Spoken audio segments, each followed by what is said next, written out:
resources unit, which deals mainly with minerals, critical minerals lately, an energy unit, and a water and biodiversity unit. And we do a lot of research and provide technical assistance on the ground on so various topics such as rent capture in the mining industry to measuring energy poverty in the rural areas.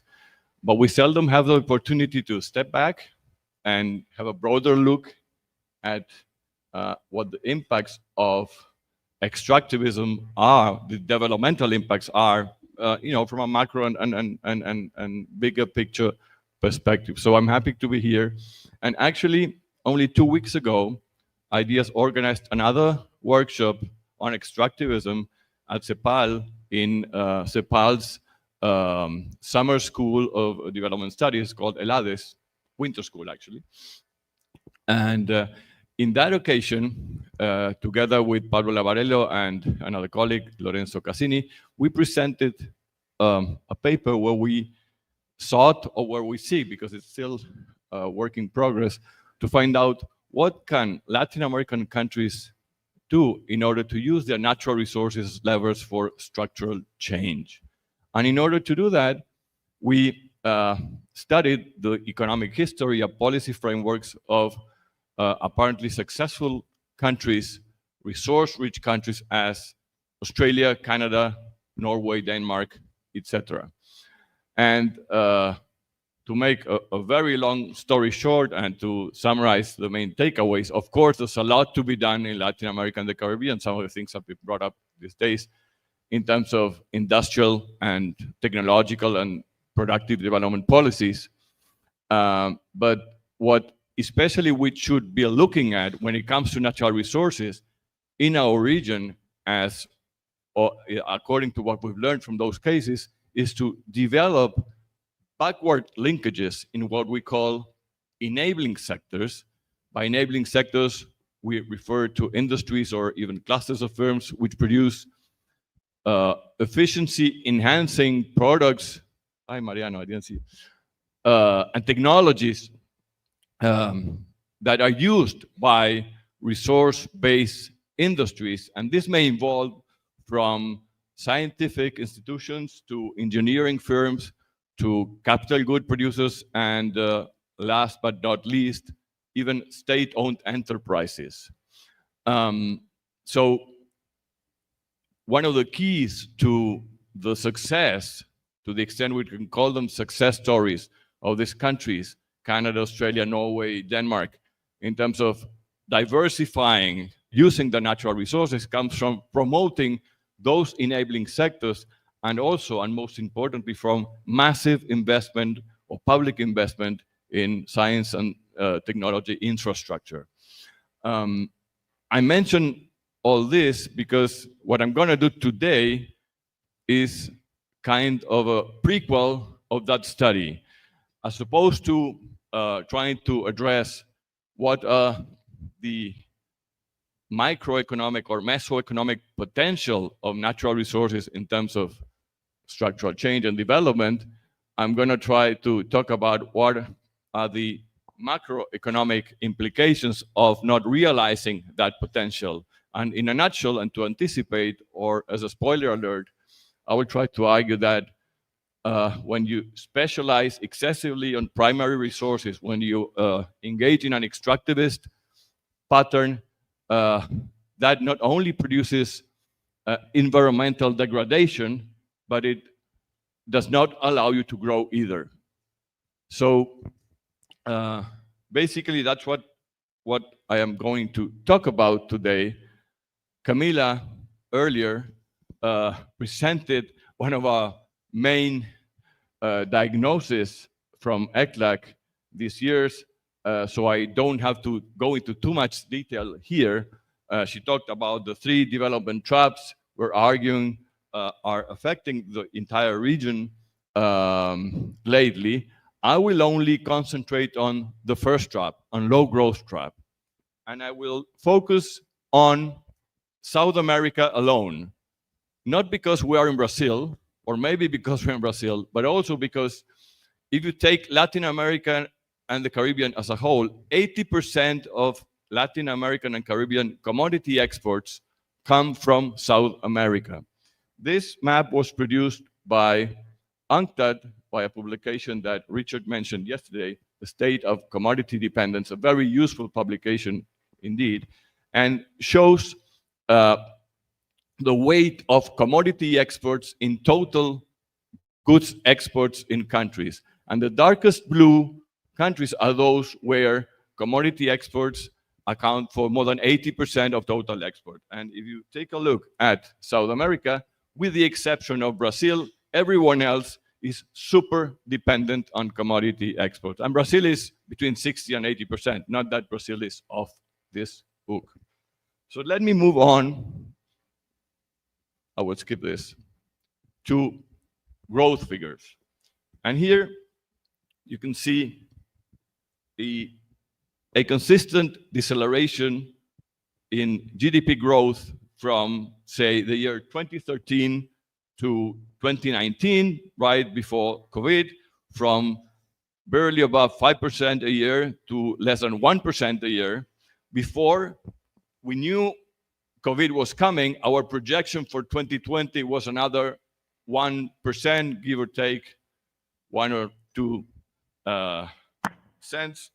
That would have been a 7th year in a row of low or lowering growth for South America. Once COVID came and we recovered, we're now back again to the vicinity of 2% yearly growth, barely above population growth. For Brazilians here, this is not a weighted average. Brazil had, during 2015 and 16, probably its 2 worst macroeconomic years ever. The GDP fell by more than 3.5% 2 years in a row. That was a macroeconomic catastrophe.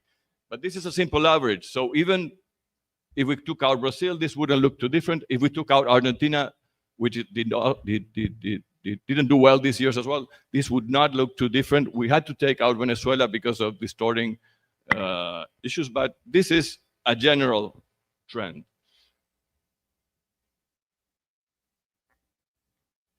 No wonder our executive secretary is been talking about another lost decade in Latin America. If you look at our growth rates from, say, 2014 to last year, we've been growing at similar or even lower rates than the ones we've grew at during the infamous 1980s. Someone mentioned the lost decade today. Well, we're almost there again, and we might be headed towards a third lost decade if we don't start thinking outside the box, as also other people said during these days. And here, this is just to show you that this low growth is not just low in terms of our own South American history, but even when compared to other developing regions, even within our same region, we are growing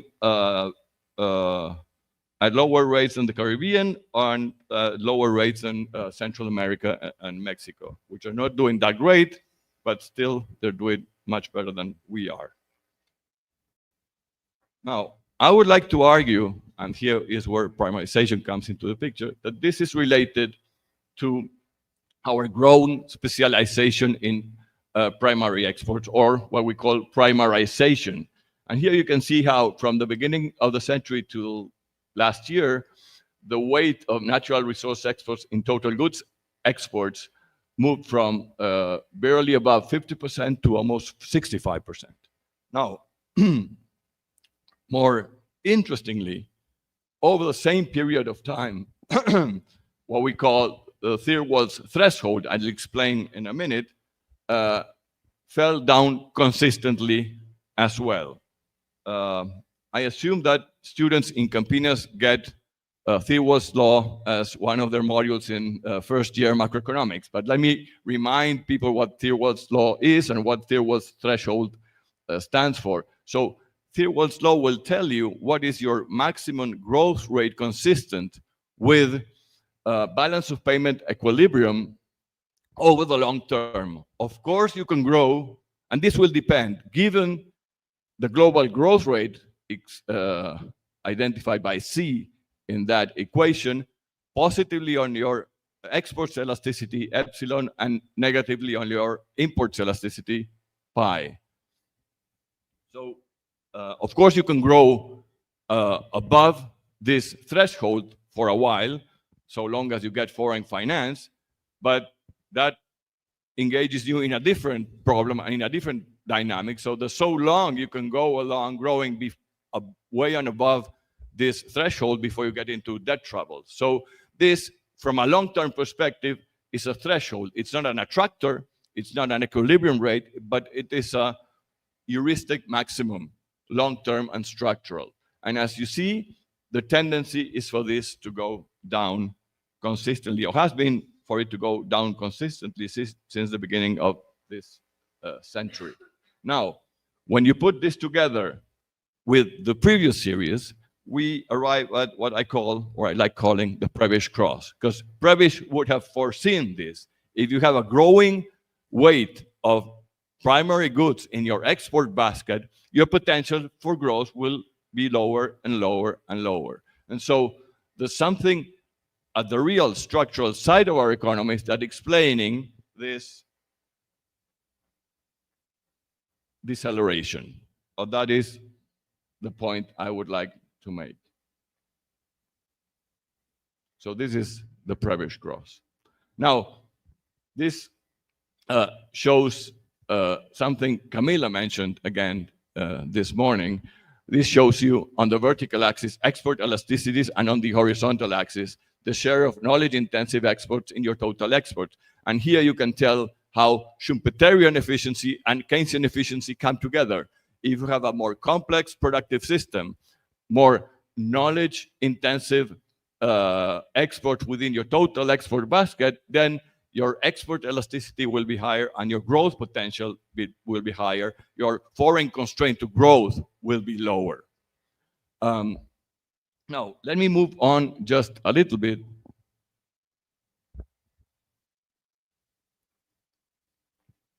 And introduce some financial stuff. This is South America's exports growth rates, 5 years moving average. And you see how exports tended to decelerate along the period we're analyzing. Over the same time frame, gross external debt tended to grow. This is total external debt for South American countries over the first quarter of this century, from 500, that's billions, to 1.7 thousand billions.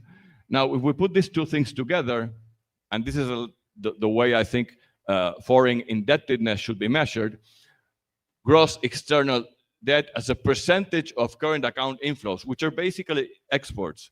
You don't pay your foreign debt with GDP. You pay your foreign debt with hard currency, and you earn your hard currency exporting, or maybe by some other means, but mainly exports. So here you can see that from 2007 to until last year, your gross external debt went from the equivalent of 1 year's worth your exports to almost 2 years worth your exports.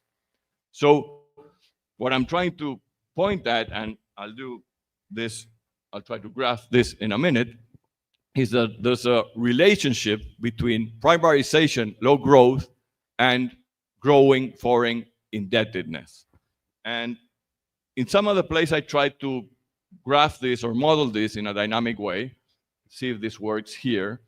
And some people would have called this in another literature a low-level equilibrium trap. Other people call it a middle income trap. I would call it a neoliberal policy framework trap. But let's see if this works. So this is a vicious circle. You could begin anywhere, but let me begin with slowing exports. That's where we began today. If your exports are slowing down, it is likely that, at least in the short run, you'll have to borrow foreign in the foreign capital market in order to keep at least your existing economic activity and not to fall down. If your debt and your foreign debt is growing, then, sorry, the other way around, it is likely that you will have to play it conservatively at the fiscal level. We've been talking a lot about the finance and dominance of fiscal and monetary policy in our countries in a context of fully fleshed or fully integrated economies to international capital markets. If you're running conservative or pro-cyclical fiscal policies and monetary policies, by the way,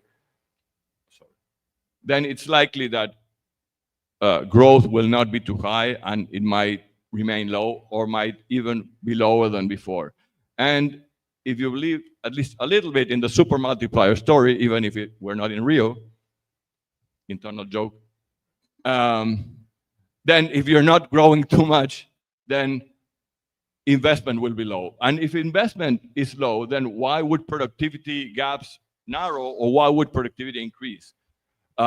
Richard was saying yesterday, well, you need at least 30% investment rates. Well, we never got that, not even in the miracle years of Mexico and Brazil in the 60s. We never got to 30%. But certainly at the low investment rates we're getting, productivity is lagging, and that is one of the stylized facts of this period. And if productivity is not doing well, why would you expect an improvement in your exports performance? And then we go again. So what is the magic bullet that the Novidan discourse will tell you can bring you out of this maze from the top to the students? Something that will increase investment, provide foreign resources, and even bring some technology or technological upgrading. 1, 2, 3. Foreign direct investment, right? That's the panacea for development, and pretty much when any international organization, not CEPAL by the way, but this is not being live streamed, so I'm not criticizing anyone, there's no other solution or broad-banded solution that anyone in an international organization will bring to Latin America other than do as much as you can to attract foreign direct investment, because you know you're trapped in this middle income trap.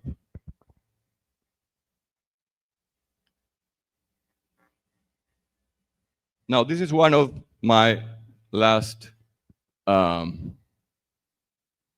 something went wrong there, obviously. Well, let me tell you what you should be reading there. Right here, is there where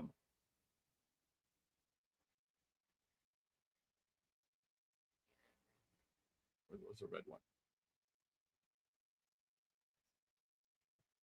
Well, anyway, vertical axis, increase in foreign debt. Horizontal axis, increase in the share of primary goods in your total exports. So if you're moving to the right, you're primarizing. If you're moving upwards, your external debt is growing. So over the past 15 years, since after the North Atlantic financial crisis, as Jose Antonio Campo likes to call it, till almost the very present, most cases, most countries in South America move upwards and outwards, are more primarized and more indebted. So they're deeper into the hole of the vicious circle I tried to portray in the previous slide. I wanted to show, I wish each of these cell range, whatever it says there, is a country. Brazil is the one further to the right. So Brazil is the one country that that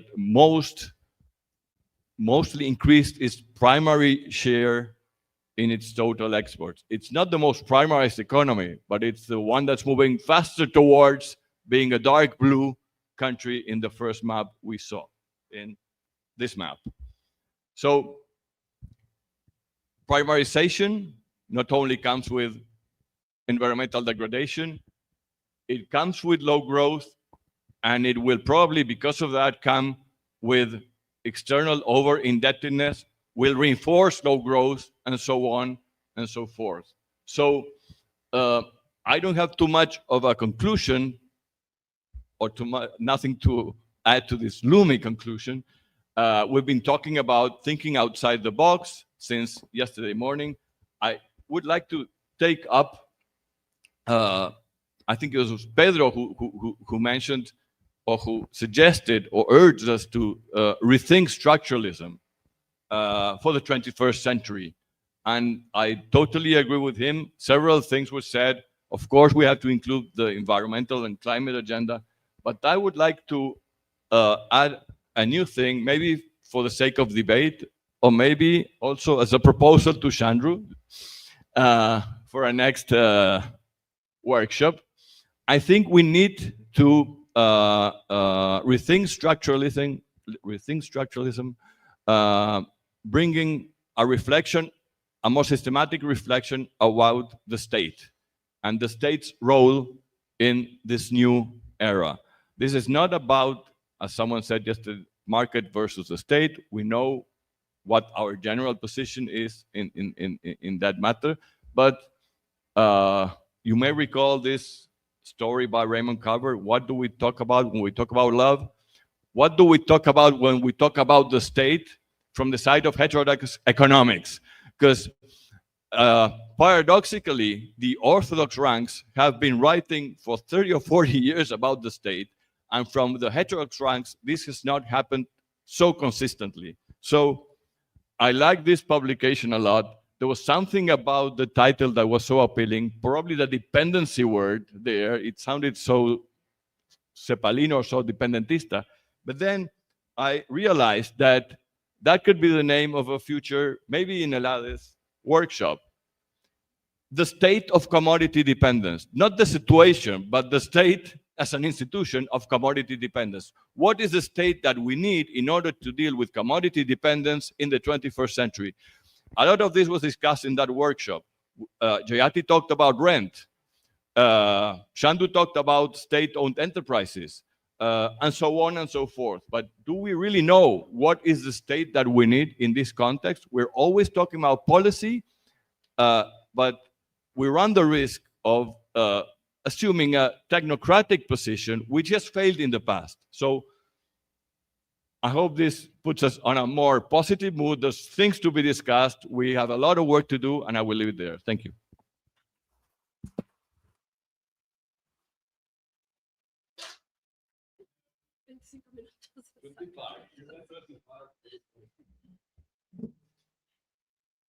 Any questions, comments?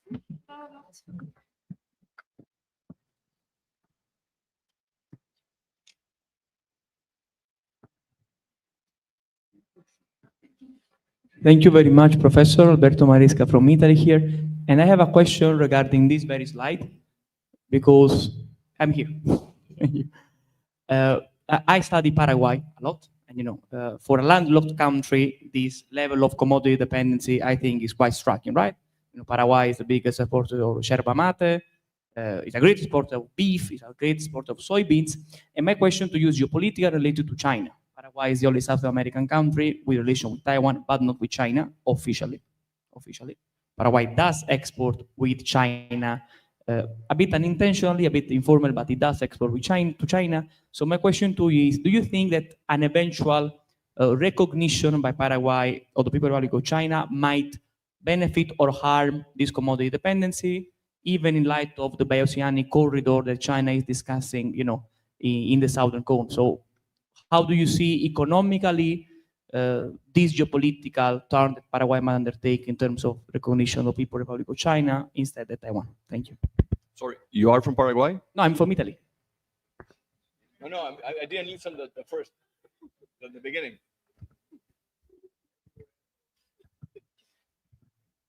Thank you, Professor. My name is Ahmed. I have 2 questions. So just following on from where you left it around, over here. Yeah. Around, what can the state do? And I think in Brazil, you do have the launch of this new industrial strategy this year that, at least on some level, is attempting to do this. And there's examples of this around the global south of green industrialization, value addition, leveraging local resource capacity to break out of primarization. So I'm wondering what your take is within South America for the prospect of the regionalization of supply chains around these commodities to ascend the value chain. And then secondly, extractivism, the language of extractivism often comes from the territories and social movements who don't tend to have this sort of macroeconomic perspective. It's much more about social struggles, about colonization, indigenous rights. So I'm wondering if you have any suggestions on how to translate this quite technical analysis to the territories where there is potentially a bit more hostility towards some of the solutions, such as industrialization and value addition, that are needed to break out of this trap.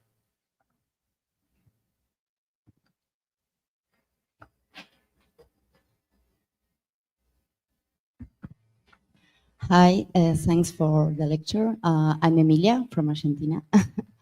I want to add another component that I think is really important, and this because we had this problem that we use this export to import technology in Argentina, and this technology is for not big companies, it's for the small ones, and these small ones are the companies that give more employment in the economy. So it's like we have another component about inequality inside our macroeconomic analysis. And if we add gender and if we add another things, we can find all this inequality that is part of this trap too.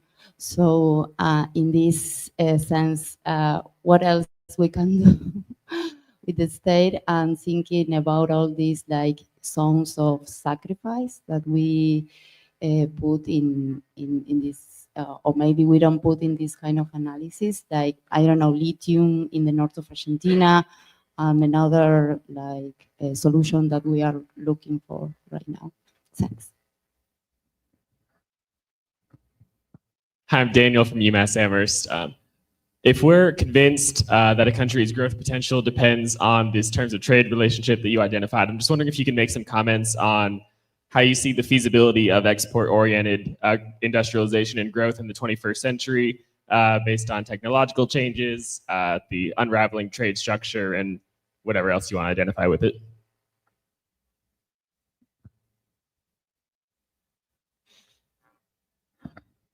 A great paper. I know you want Chandra to have another conference, but can I push you a little bit on this conference? So can you make the link here about some of these, what people are calling transition minerals, right? The ones that are inputs into the new climate economy.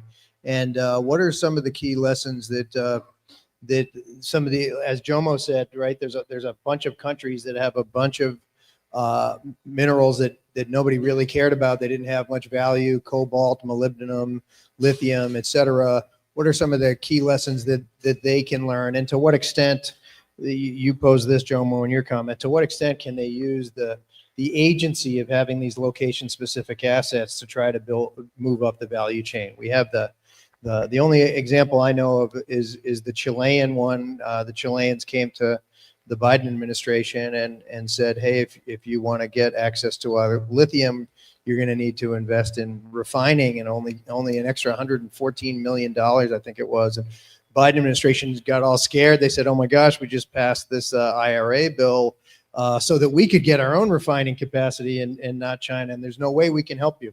So Chile went to China, and China, $100 million was nothing for them, and they helped them build a refining. Is that a unique example? Last year at the African Climate Summit, the African leaders said that they were going to create a Cobalt Club, but these guys are all literally at war with each other, and they never did it. What kind of prospects do we have for not making the mistakes of the past 100 years of primarization with this new potential with transition minerals in a context of the new climate economy?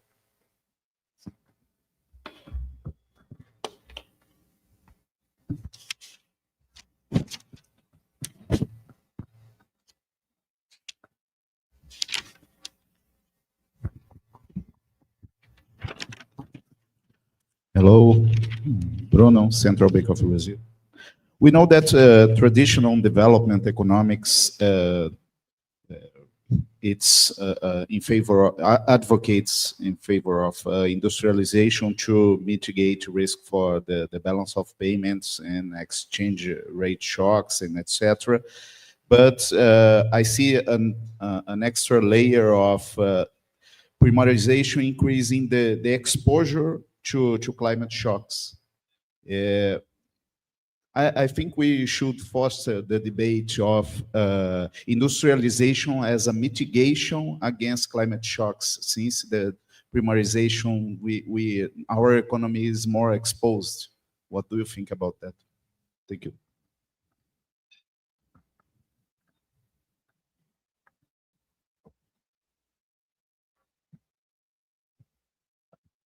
Okay, in your low-level equilibrium trap, you have not considered the financial force, only the productive force. I'd like to hear you about the nexus between commodity and finance, how the synchronization of the liquidity boom and the commodity boom and the effects to, for example, to exchange rates and also to the productive sector. Please stop. The one more. Can I start? Because now I forgot the first one.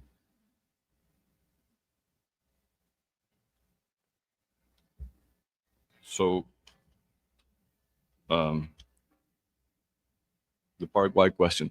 Paraguay was, I think, if I'm not wrong, the only country which experienced an increase in its export elasticity over the past 10 years. But probably that's a one-off because they are expanding their, their agricultural frontier. So it's not necessarily for the good reason. So whether a closer relationship to China would help or not, Paraguay has been outperforming South America for the last 10 years. Without having done this, it has increased its primary exports, but it has also engaged in some interesting ways with the Brazilian automobile industry. So for Paraguay, as for everyone, well, I cannot respond about the Chinese nexus. I wouldn't know what to say. That's geopolitics. And I have to remember I'm from the United Nations. At some point, I have to remember that. But otherwise, the dominant strategy is, you're probably over extracting and not and under diversifying. But there's some interesting things going on with the relationship with Brazil, and also some interesting things going on at the energy sector. Despite the fact that they're super green, they're 100% hydro. They're heading towards a further diversification of their mix, and that could create new jobs and new opportunities. But that's all I can say about Paraguay for the moment. Then the question on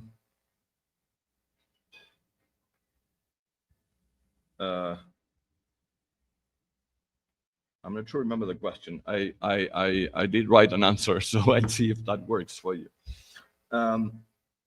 So, well, no. Now I remember how to bring this discourse down to the territories, and I guess that if I have to translate this politically, sometimes you get these arguments where, on the one hand, you're over extracting, but on the other one, you're coming out of poverty or whatever. Well, on the one hand, you're over extracting, and there's nothing on the other. So whoever is telling you, I mean, this is for the territories, that this will work for you eventually, it will trickle down, it's actually producing low growth. So that would be my rhetorical political response to translate this to the ground. Hey, I've read this paper where things are not going as well as they're telling us. So why would we stick on to this? So this is one thing. And as per the regional potential for this, of course, geography matters a lot. So what Paraguay can do is not the same as what Brazil can do. It's their histories, but as Adam Smith told us, it's the size of the market that matters a lot. But the problem is, that's why I brought it up, when FDI is panacea, the name of the game is differentiation, not collaboration. And I see that every day. We do a lot of convening of government meetings in the sector I'm responsible for, like mining ministries, energy ministries, and please don't quote me, but people are competing against their neighbors to attract FDI. So long as we don't have a more, a bolder shift in our regional positions about this, we'll keep competing from FDI, and the objective grounding for collaboration will remain low. It is very low now. And it has been low since the beginning of the century, even in the good old years of the first pink tide, because we're still very much dependent on FDI. And so when it comes to attracting a concrete investment, you just turn your back to your neighbors and move on. That's what you're told to do.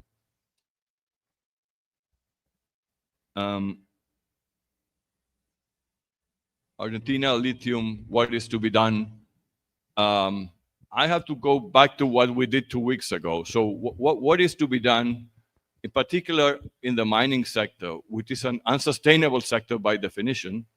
So the best you could do is try to bring up sustainable processes and try to lever that development or use that sector in order to, as a lever for diversification. So what we found in practice in the most successful cases is sophisticated upward linkages. Australia, Canada, even Denmark, Norway. And this does not only involve, and this may answer another question, manufacturing. Not only or not mainly. If you look at modern services, modern mining services, and their trade figures, you'll see that Australia and Canada are top exporters of sophisticated mining services. And these are things that Chile, Argentina, Peru can do. They might not compete with China downstream, solar panels, batteries, automobiles. You might have to bring them in, but you can produce local suppliers, sophisticated suppliers, not just the sandwiches for the miners, sophisticated suppliers for these industries. And I don't think I mentioned this, but the size of the strategy in Australia is incredible. Australia, just in mining, invests $3 billion a year in science and technology infrastructure. Chile, which is the country that invests the most, invests only $300 million a year. So if you want to play that game, you want to play it boldly, and you have to have a strong bet in your geosciences, in your engineering services sector, in your scientific centers related to, and that, as Camila was saying, that, and sorry, I think that connects with another question. We need to deal with water. We need to electrify processes. We need to use more circular economy. There's a lot to be done upstream, not downstream, in these sectors, which is highly technological. It is not scale intensive, so it can compete with China. But we have to bet there. So there's a lot to be done, and it could be environmentally beneficial as well, not just economically beneficially, etc. I'm not sure I responded, but of course, export-led growth has the problem of a fallacy of composition. It is a framework for analyzing partial national situations. I'm not sure I understood the question, but this is not something that could be pursued by everyone at a time. It is a mercantilist reaction to the current situation of over-financialization. In Latin America and the Caribbean, the ideal has always been to export and import, among each other. We know also that intra-regional trade is characterized by more sophisticated goods rather than primary goods. Then small and medium enterprises engage more in intra-regional trade than otherwise, etc. There are lots of good things about intra-regional trade that would I would foster that ECLAC has always been advocating for, but intra-regional trade has been falling consistently over the last decades, with the exception of Central America, where that's a different pattern.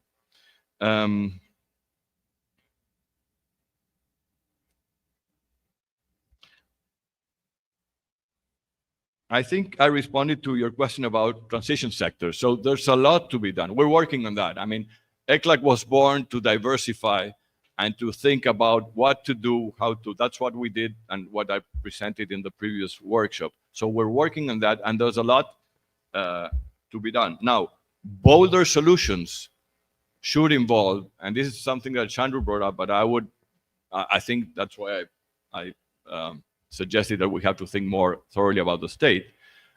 This might be a moment we might want to rethink the role of state-owned enterprises.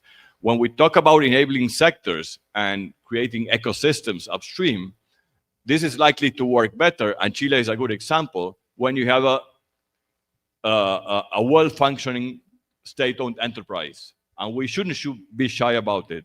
So what Fernando Fay-Silver called an endogenous core, a combination of national firms, the scientific sector, provider firms, and higher-end technology, that typically works better when you have a big buyer in town, and if that buyer is public. Of course, you have public procurement, but if you have a public owned enterprise, the know-how for the sector is state-owned, and the potential for, and so you have Petrobras. There's a lot of good examples, well-kept secrets in Latin America. This is not to be built from scratch. Chile is a good example. Mexico has good examples. Brazil has, Argentina has good examples. There are good examples everywhere. But they're the exceptions that confirm the rule after 30 years of neoliberalism. We might have to think that over. But the way to go, to make a long story or a long answer short, is backward, not so much downward, even if there's some things that are being done in the automobile sector, etc. But if you want to build a critical mass of endogenous technological capabilities, you might want to go upwards. That's the way Australia did it. It did it well. That's the way Canada's done it. That's the way Denmark's done it. I'm not trying to be, compare our countries with those as if that were whatever benchmark, but they have lessons to be learned. They give us lessons to be learned, to learn from. And there was another one.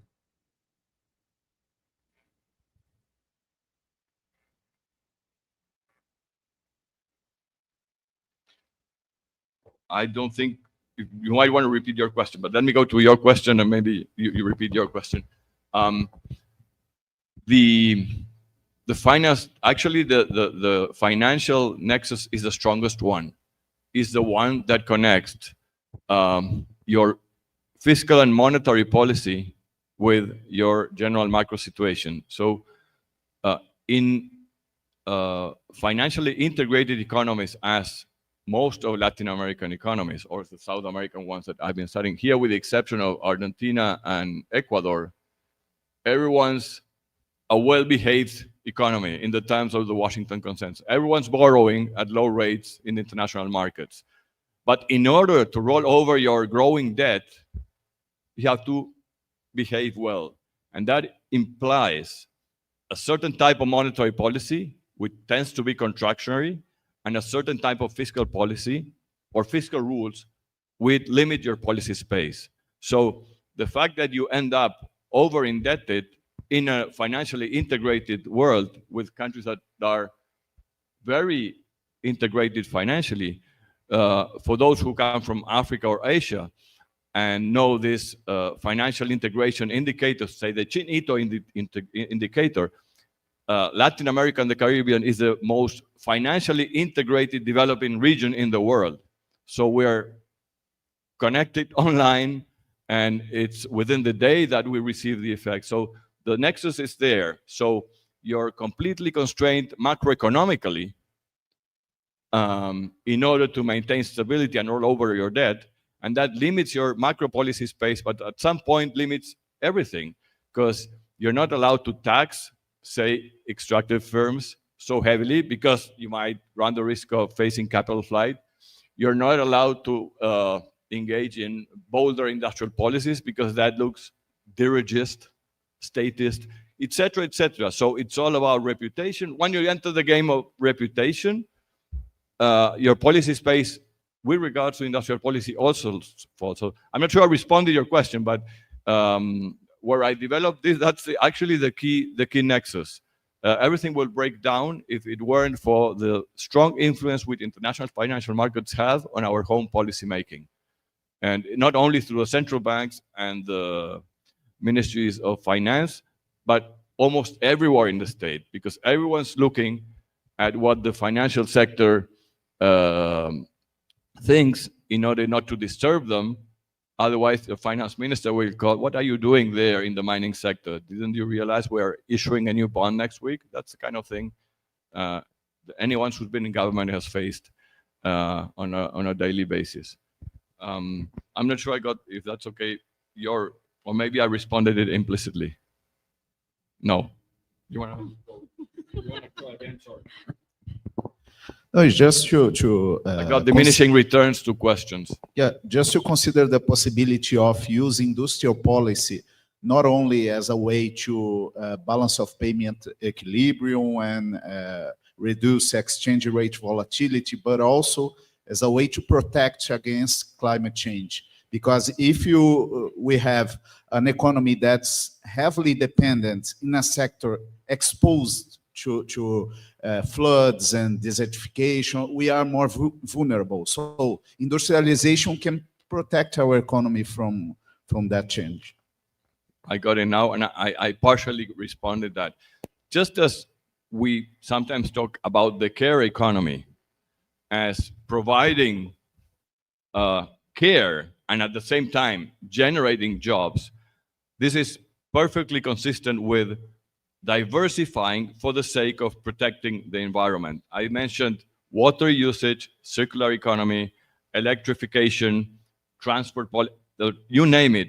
In each of these policy dimensions, you have an opportunity for diversification and at the same time adapt or mitigate with regards to climate change. So certainly, and there is a window of opportunity now, both especially for mineral intensive countries for obvious reasons, but also because, as I think has been said during these 2 days, the world is in flux. So there seems to be a bit more room to maneuver and think outside the neoliberal box and pursue more regional or nationalistic policies with regards to natural resources. We just need the political will and hope that the race for differentiation does not beat the race for cooperation. We're not winning right now, but let's see. We'll leave it there.